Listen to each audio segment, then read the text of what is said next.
कोने में आकर चुपके से डर के मारे रोने लगती है। तभी उसकी माँ आती है और उसे चुप कराती है। मैंने बोला था ना कि भेड़िया है, लेकिन तू कहाँ? तू तो मेरी एक नहीं सुनती।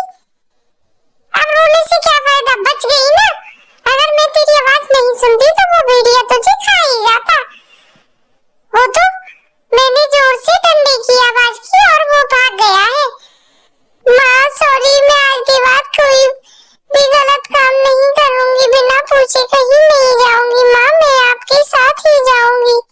ठीक है, अब रोना बंद कर। मुझे लगता है भेड़िए ने हमारी सारी बातें सुन ली थी। देखो, ये चुपके से हमारी इस तरह से बातें सुन रहा था जब हम लोग अपने घर बातें कर रहे थे।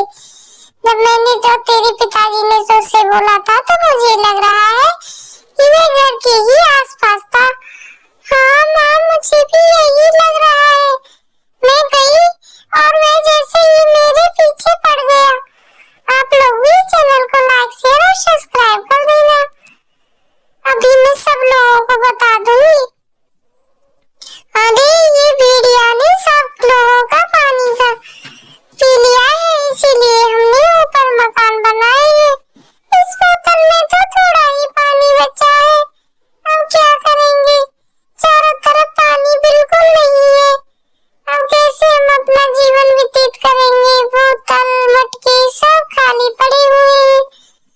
अरे इस मटके में थोड़ा सा पानी है।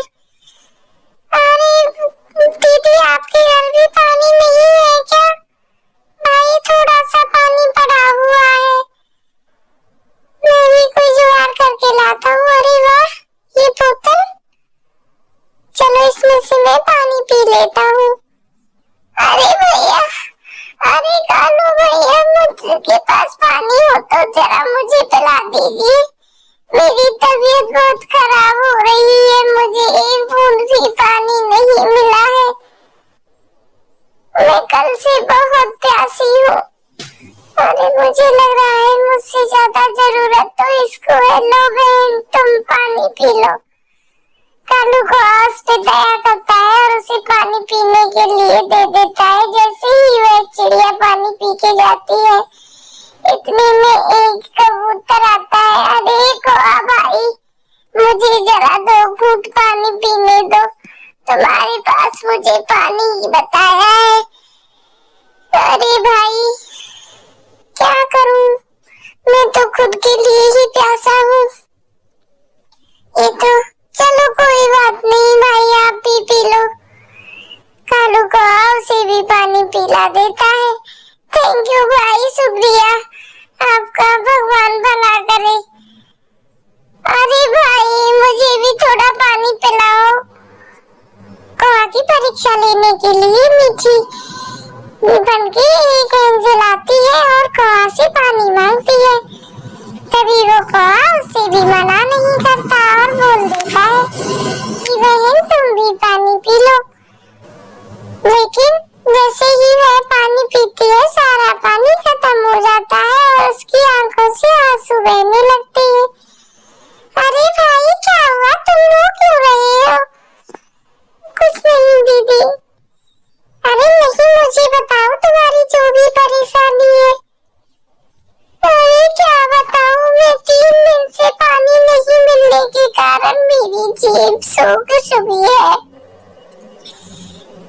जैसे ही मुझे कचरे के ढेर में ये बोतल मिली, मैं इसे पीने ही जा रहा था कि कई लोग आए और थोड़ा थोड़ा पानी मैंने उनको भी दे दिया। मुझे लगा मुझसे ज्यादा जरूरत पानी की इन लोगों को है, क्योंकि मुझे अपना दुख तो सहन हो सकता है लेकिन दूसरे का नहीं। अरे तुम बिल्कुल भी चिंता मत करो।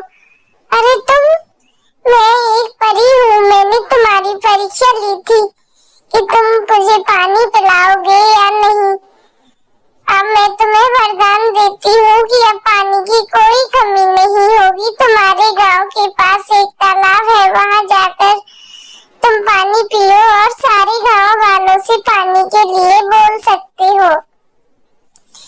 धन्यवाद धन्यवाद, वह परी को बोलता है और वह अपने घर आके देखता है और सभी को बताता है कि